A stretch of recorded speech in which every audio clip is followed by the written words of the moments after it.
You are Locked On Warriors POSTCAST, part of Locked On Sports San Francisco on the Locked On Podcast Network.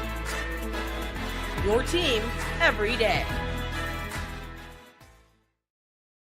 Yo, what's up, everyone, and welcome back to the Locked On Warriors POSTCAST. I'm your host, Eric Triple E Engel. You may know me as the former producer for the Murph and Mac Morning Show on KMBR. And today, the Dubs returned to Warriors ground, and they got back to Warriors basketball as they blew out the Hawks 120-97. After turning in their highest scoring first quarter of the season, the Dubs carried the momentum to a 25-point halftime lead and even pushed it north of 30 at one point in the third quarter. The Warriors built this massive lead the same way they've done it all season long. Defense, a guy named Steph, bench scoring, and a new guy stepping up every night. And tonight it was Andrew Wiggins playing a magnificent Robin to Steph's Batman in the big win. All of this going on while the Warriors figuring out what to do with the two guard after DeAnthony Melton's season-ending knee surgery. We'll break it all down, but first I want to thank all of you for watching us on the Locked On Sports San Francisco YouTube channel. Please, if you aren't already subscribed, hit that subscribe button right now. Thanks also for listening on the Locked On Warriors podcast feed and making us your first listen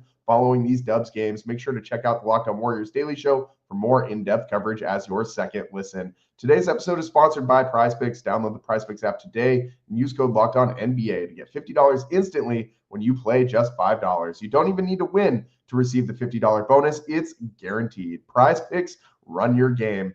And as I said, the Warriors, a magnificent start to this game. 41 points in the first quarter, their highest scoring quarter of the season. And despite the pace being just off the charts, both these teams love to run and push the pace.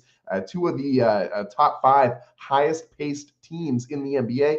The Warriors limit the Hawks to 22 points in that first quarter, and they really did a great job in the second half of that first quarter.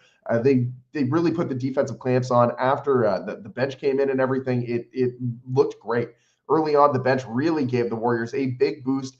Starters were scoring too, but the first possession, it seemed like the Hawks kind of got one on the Warriors. Like the Warriors looked a little shell-shocked after the first Hawks possession because they just, outlet right down the court, and I think they scored within the first 3 or 4 seconds of the shot clock. So right after that, the Warriors looked like, oh, hey, we got to get back on defense, and they started really getting back on defense. The Hawks were not able to just run them out of the gym, even though that's kind of the style of basketball the Warriors like to play too. The Hawks are an even more frenetic team than the Warriors, and the Warriors did a great job saying, okay, you want to run? We'll get out and run with you. And the Warrior who most impressed me tonight in his transition game, both on offense and defense, was Andrew Wiggins. This guy was flying around everywhere tonight. Wiggs was all over the place. He even had a couple of blocks in this one, but finishes 12 of 17 from the floor, 3 of 6 from three for 27 points. He was all over the place. And Wiggins, the effort, just the sprinting down the court on each side of the ball. He had 7 boards and 4 assists as well. So he's really got involved in every other aspect of the game, and no turnovers for Andrew Wiggins. This is one of the most efficient games I've seen from a Warrior all season long. The 0 turnovers is a big deal because this is a team that has kind of struggled with turnovers in seasons past, definitely struggled with turnovers in seasons past, and is struggling a little bit this season, although they have gotten a little bit better than they've shown in previous years. Today, 15 turnovers. I feel like that's the most turnovers for the most part the Warriors can have in these wins tonight. They could have afforded a few extra turnovers with the massive 23-point victory. But the Warriors did a lot of that work early on, and I really liked what I saw from this starting lineup with Lindy Waters out there with Steph and everybody else. Lindy Waters, of course, filling that 2-guard role after DeAnthony Melton ended up having season-ending ACL surgery. He was hoping to avoid it, got a couple second opinions, but you got to do what you got to do. It's never good, and that is a huge loss for the Warriors because Melt's been amazing. Everybody has felt so connected with this guy early on in his tenure with the Warriors. Mike Dunleavy talked about it pregame on NBC Sports Bay Area, how big of a role DeAnthony Melton really was in this Warriors team. And while he might be overlooked a little bit by some casual fans, this guy has been, the perfect addition to this Warriors team on offense, on defense. his veteran presence where he just always seems to know where to be on the court. That's not something that's easily replaced. That's not something that you can just go out and pick up off the street. Mike Dunleavy did say they are going to look for a replacement, obviously, for DeAnthony Melton. You got to. He said they'll be active in trades in the trade market. They'll call up some teams. They'll be looking, listening to offers. But he also said it's tough to try and get a deal done in season of that nature, and that the Warriors will look to all options to be able to fill that spot. Now, to me, that says they're going to look to free agency as well as maybe the G League and obviously in trades as well. And there are some interesting options out there. When I'm looking at the Warriors G League roster, I mean, we see guys like Pat Spencer that have spent some time already up with the Warriors in past moments like this. We saw Pat Spencer a lot last season, but there's some other interesting guys down there in Santa Cruz. Kevin Knox, a offseason addition that the Warriors had, and Quentin Post, another offseason addition the Warriors had. I mean, Quentin Post, a 7-footer. I mean, I feel like any Warriors fan is just going to immediately throw a parade if we put a 7-footer on this roster at all. It doesn't really matter where it comes from. And Kevin Knox, a former lottery pick who fizzled out in his time with the Knicks, and he's a big body. I mean, he's 6'8", 215 forward, and I think that because Lindy Waters has played so well in this two-guard role, and obviously you have Brandon Pajemski and a couple other guys that can do some of the same things that Melt did. I don't think you need to just go out and get a guard to replace him immediately. I don't think you need to do that because the Warriors are a little deep at guys who can play the two. I mean, you have Moses Moody who can get in there as well. We've seen Wiggins play the two at different points in time this season. So there's a lot of different ways that the Warriors can go with this injury. And maybe it would be interesting to see what a guy like Kevin Knox can do with this Warriors team. We already kind of have that ultra athletic, rim runner kind of guy in Jonathan Kuminga. Kevin Knox might be a little redundant in that aspect, in which case maybe they go with the big man, Quentin Post. This team desperately needs size. We've talked about it all season long. This has been a years-long problem for the Warriors at this point. They need size. Ever since Zaza left, for the most part, they've been, kind of small in the interior of the defense, and Quentin Post could provide some good minutes at center. But ultimately, I think most of the help that most of Melton's minutes, they're going to go be dispersed to guys like Lindy Waters. They're going to go to guys like Moses Moody. And tonight, I really liked what I saw from Lindy Waters in this starting lineup. And I liked what I saw from him in his other starts too. And he hasn't really been able to replicate that 20-plus point performance we saw from him earlier this season in his coming out party in the Lindy Waters legacy game. But what we have seen from Lindy Waters is consistently 0 turnovers, and he adds some extra things in there. Like today, he had a steal. He's always pretty solid on defense. He had 3 rebounds and an assist today. He also went 2 of 5 from 3, 4 of 9 from the field, 10 points. He had a plus 16 plus minus.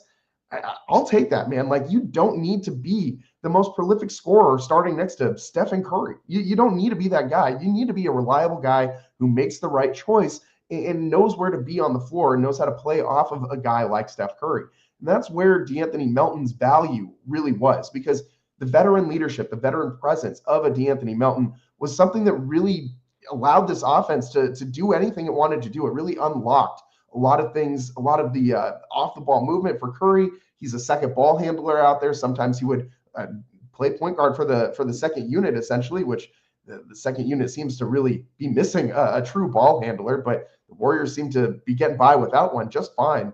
I mean, you have a bunch of guys on that second unit who can kind of handle the ball. Kyle Anderson, he's pretty solid at it, even though he's like 6'9". But hey, there's a lot of guys out there. Brandon Pajemski, I don't really want to throw Buddy Hield into this conversation. We've seen him have a couple bad turnovers as of late. I really don't want Buddy being my primary ball handler, even with the second unit. I like Buddy, catching and shooting, coming off screens, driving and slashing, those kinds of things. I don't want Buddy buckets, bring the ball up the court anymore.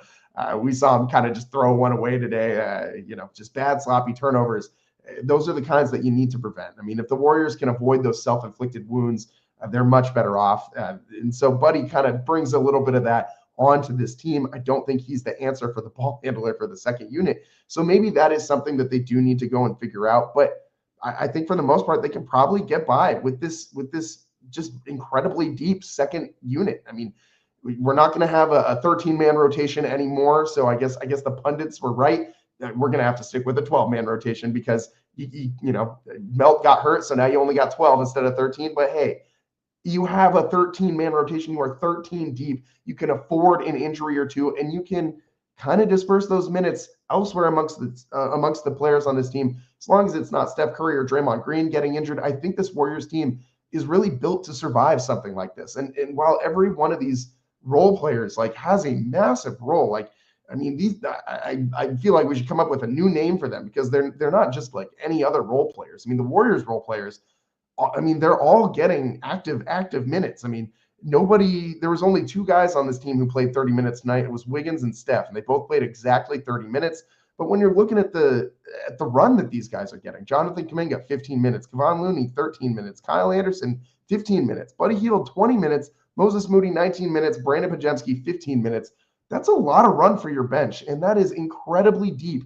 I mean, for Steve Kerr to be able to trust all of these guys, which Kerr has, it's been well documented. He doesn't really trust young players that much, but what he's been able to lean on has been a lot of the youth, like Trayce Jackson-Davis, Brandon Podziemski, those kinds of guys, really helping solidify this Warriors second unit. I know Trayce is a starter, but he's used a lot after he starts with the second unit. He did get a 22 minutes today of run, which was pretty solid. Stayed out there a lot in the third quarter. Had some nice dunks there at the end of this one too. I love when TJD gets it going in the interior. Finished with a double-double, 14 and 11 for Trayce Jackson-Davis. Had 4 assists as well. Pretty good passer for a big man. But point being, the Warriors tonight showed that they can win just fine without De'Anthony Melton. That they have a lot of other guys that can replace that role. And Lindy Waters, maybe he's not the long-term answer for this season at the 2 guard for the Warriors. But you've got a lot of different options, a lot of different tires you can kick on this team before you really got to look elsewhere, before you got to bring in a free agent or make a trade. And so the Warriors are in a nice position where they don't need to go out and be desperate. They don't need to go sell the entire bench and like get rid of Kuminga or maybe Wiggins and go get like a Markkanen back or something like that. Like, you don't need to go and do that. They try to get Markkanen and Paul George in the offseason. Obviously, that did not work out. So, I mean, you don't really need to go and add like that big splashy name. You can go out and get like a trade target I have really liked thinking about all season is Valanciunas, the big man. I mean, he's playing a bench role right now, and I think the Warriors could bring him in and allow Trayce to kind of not be leaned on so heavily in that starting unit. Go to the second unit, and I think Trayce would absolutely wreak havoc with this Warriors second unit. They have a lot of different options they can pursue right now, but I think the most likely option for a De'Anthony Melton replacement comes from within. I think it's Lindy Waters. I think it's Brandon Podziemski. I think it's Moses Moody. We're even going to see Gary Payton get some starts. I don't think we're going to see Buddy go into that starting lineup. Maybe we see Kuminga go back to the starting lineup and Wiggins move over to the 2. All of these things are possibilities on the table for the Warriors. So they really are in a nice position where they can be flexible. They can adapt to kind of who they're playing and see which one of these pieces might fit best alongside Steph Curry, depending on what the matchup is. And I think that leaves them in a pretty good spot going forward. The Warriors, I mean, we also got to mention the Warriors are now 5-1 at home. And after the just abysmal performance that we saw from them at Chase Center last year, night in and night out, it is so relieving to see this team start the way that they have. I mean, at home, on the road, overall, like, but it's just so much better when you actually get to celebrate those wins at home, when the crowd is into it, when it's not old Oracle, you know what I mean? But it's still, gets rocking out there in Chase Center. And it's been a lift for the Warriors all season long. Today, 120-97. The Warriors won every single quarter for the most part. They lost the third quarter to the Hawks, but they did open up that lead a little bit bigger right out of half. And I thought that was a good thing for the Warriors. Buddy Hield talked about it a little bit going into halftime.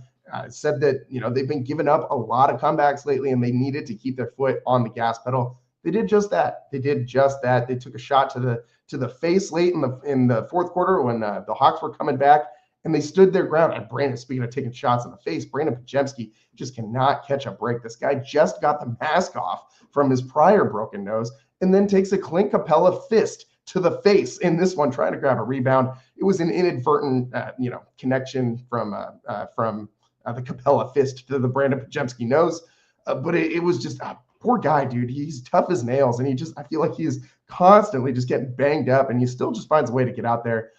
But I mean, maybe we'll see him back on with the mask. I did see Anthony Slater right before we started the show reported that X-rays are negative on Brandon Pajemski's nose. He took a shot to the face in that second half, and he is day to day per Steve Kerr. Again, that's coming from Anthony Slater of The Athletic, one of my favorite Warriors reporters.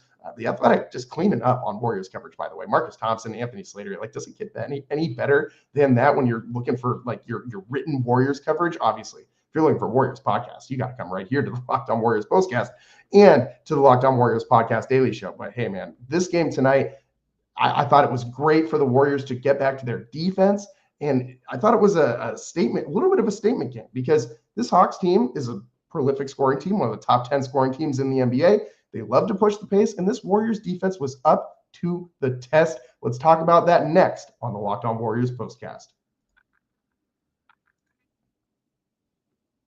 Today's show is sponsored by FanDuel. Get ready to tackle the NFL action this season with FanDuel, America's #1 sportsbook, because right now, new customers can bet $5 and get $150 in bonus bets if you win. The FanDuel Sportsbook app gives you everything you need to place live bets on the NFL all in one place. So when you get a hunch in the middle of the game, you can check out live stats, view live play-by-play, and so much more on the same page where you place your bets. Just visit FanDuel.com to join today. You'll get started with $150 in bonus bets if you win your first $5 bet. That's FanDuel.com. Never waste a hunch and make every moment more with FanDuel, an official sportsbook partner of the NFL.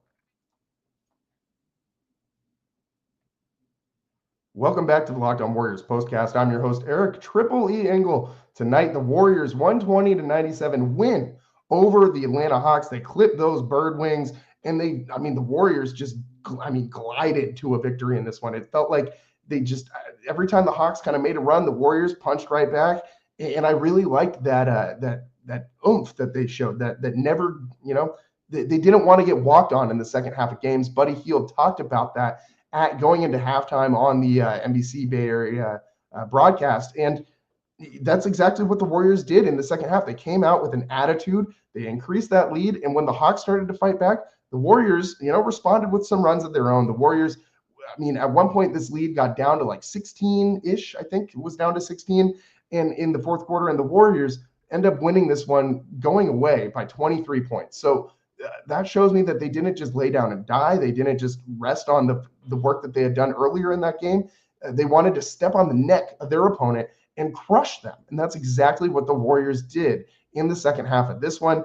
Just completely insurmountable lead for the Hawks to come back with the way the Warriors defense was playing tonight. And man, oh man, were they good again. They held the Hawks to 26% from three-point range and 33% from the field. And this perimeter defense, every single night, it seems like we're talking about the Warriors holding an opponent to below 35% from the three-point line. And that's a big deal in today's NBA. There's so much of these comebacks are predicated on the three-point ball.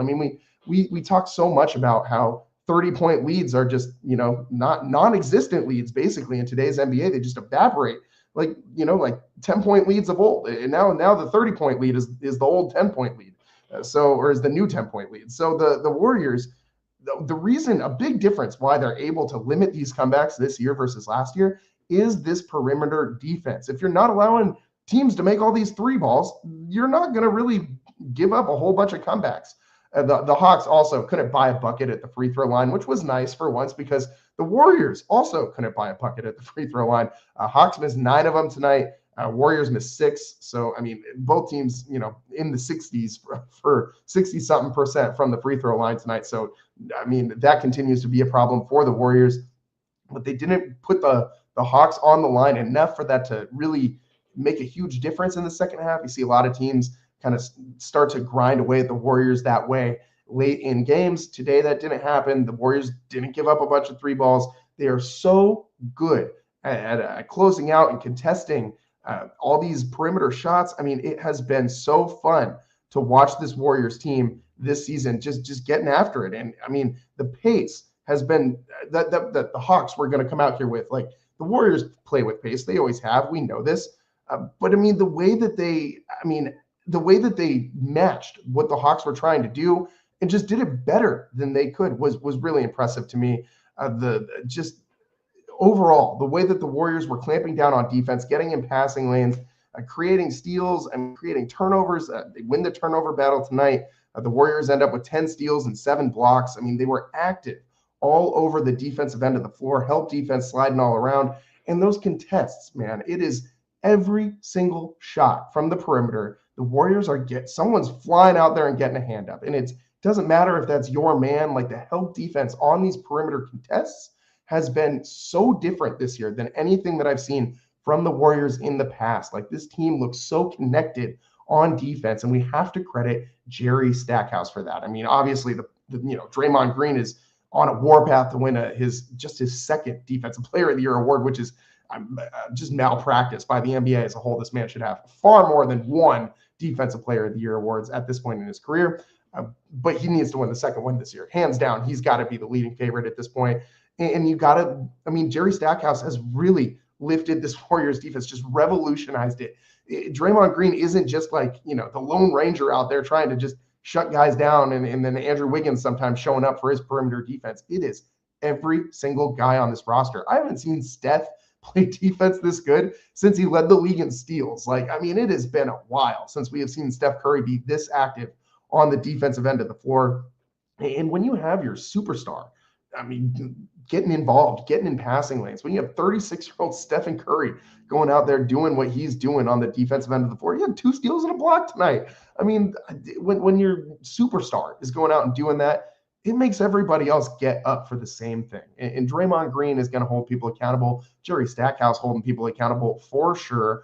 He has been keeping grades, like individual game grades for these individual players on their defense, and he'll keep track of plays that they messed up, and he'll ding them if they make the wrong move, and he'll give you an actual letter grade. And so there's that level of accountability that every single player on this Warriors team has on defense, and it shows, man. It really, really, really shows, because this team defensively right now is one of the best in the NBA.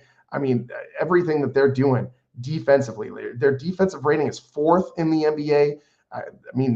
They're only trailing the OKC Thunder, Orlando Magic, and the Houston Rockets.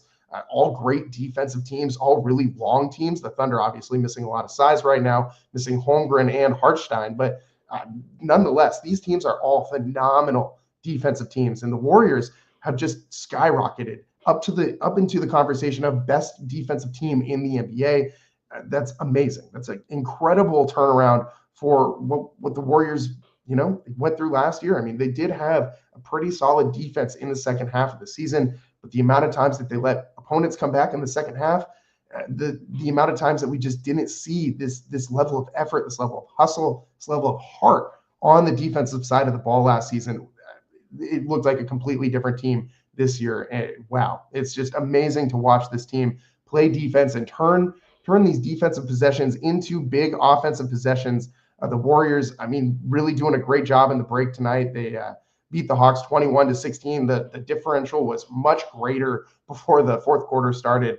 Warriors also beat up on the Hawks in the paint, win that matchup 62-40. They keep winning that points in the paint matchup despite not having a real big man presence down there in the paint. They did lose the rebounding battle 64-74, but 36 assists. Oh man, that is some Warriors basketball right there. 36 assists on 47 made shots. That's exactly what you want from this Warriors team. The ball was just hopping around. I think they had more than 20 assists in that first half. So again, the Warriors doing exactly what they want to do, getting that offense into that free-flowing state where they're moving like water, getting that defense to play suffocating effort, getting involved, getting in pass lanes, and closing out on shots. Even late in this game, you saw Draymond Green picking off a cross-court pass in this one, late in this one. It didn't matter. Like, the Warriors never rested on what the work that they did earlier in this game. They kept pushing. They kept their foot on the gas pedal, put their foot on the Hawks' neck, and crushed it tonight. That's what you want to see from this Warriors team. That's the next step that they can take to prove to us that they are a legit contender in the Western Conference. If they develop that killer mentality where they just go out and crush teams' hope and souls in the second half of games after carrying that first half lead. That's a great way for this Warriors team to continue their success in the second half of the season. We're not done with the first half, but that's what they're going to need to do to win games going forward. So often last year, we saw this team in the second half of the season just look tired, just look gassed out. And the defense, this defense is going to help you with that as well, because you're not going to be so frantic, so frenetic on offense, just sprinting on the break, trying to get any bucket you can. You're not going to have to hoist up nearly as many shots.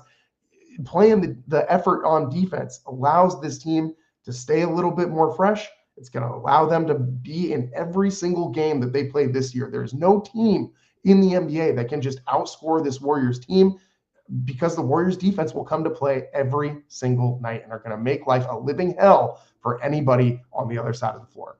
It's just been so fun to watch this team and what they're doing defensively. And again, Jerry Stackhouse gets a ton of credit. The Warriors 4th in defensive efficiency in the NBA, or in defensive rating in the NBA, I should say.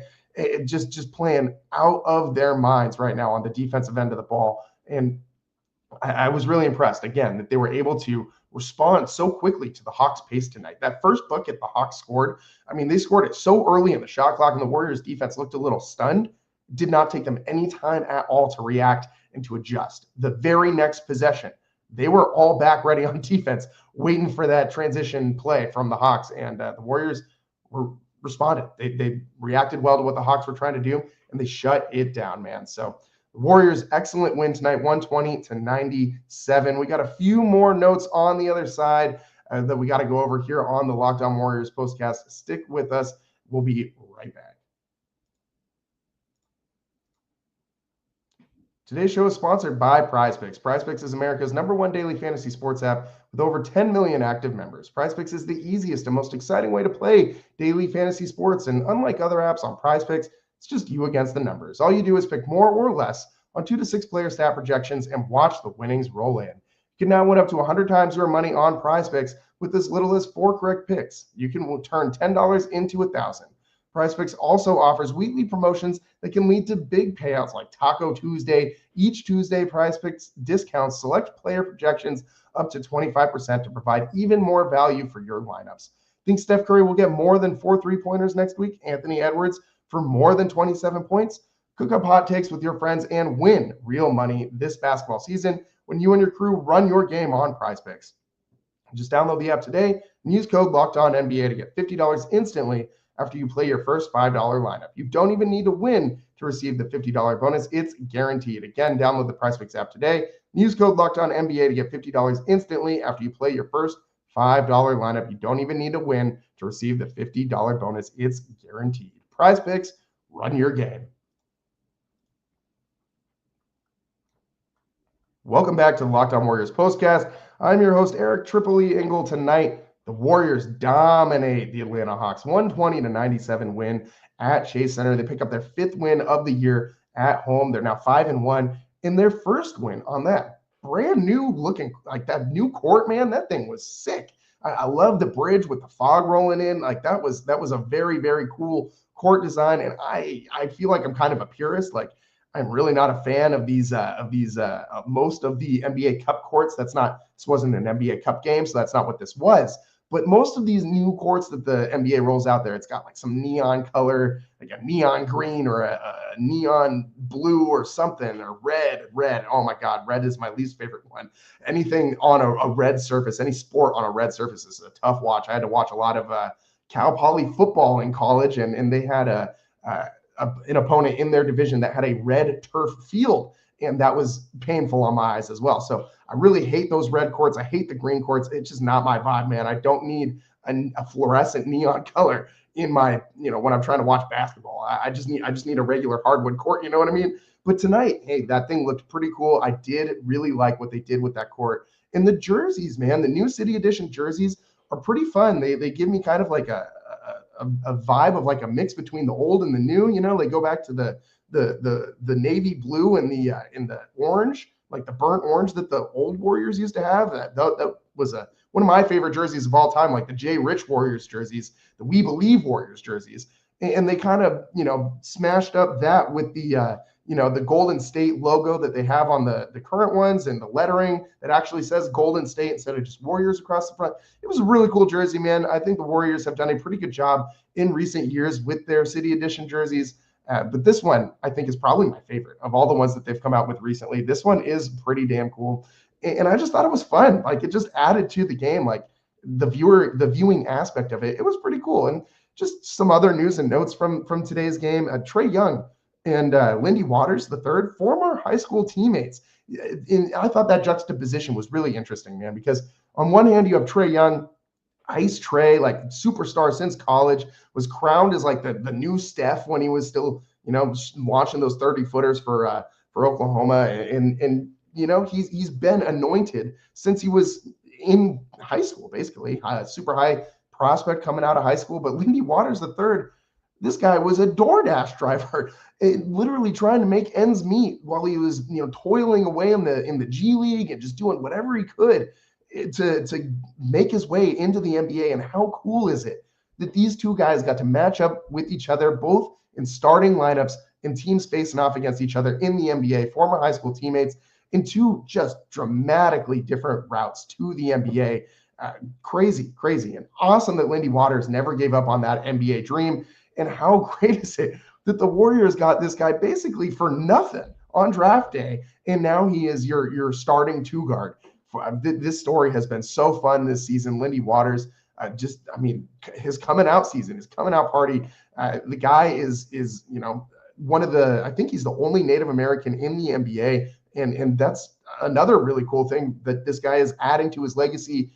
It's just been so fun with Lindy Waters, and I thought it was pretty cool for him that he's able to now go up and look his former high school teammate Trae Young in the eye and said, "Hey, remember when I started against you and we beat you?" So, hey, Lindy Waters has got one up on Trae Young, and I think that's great. That guy's been such a fun story, such a good vibe for the Warriors. He deserves all of the flowers that we want to give him at this point in the season. And I don't feel weird about doing that for a guy who's only scoring like 10 points a night, other than that one coming out party he had where he had 20 plus. But hey, Lindy Waters has been a great addition to this team. The Warriors got him for absolutely nothing. There's nobody they could have drafted in the second round that would have done what Lindy Waters III has done for this team already. So great move. Mike Dunleavy Jr.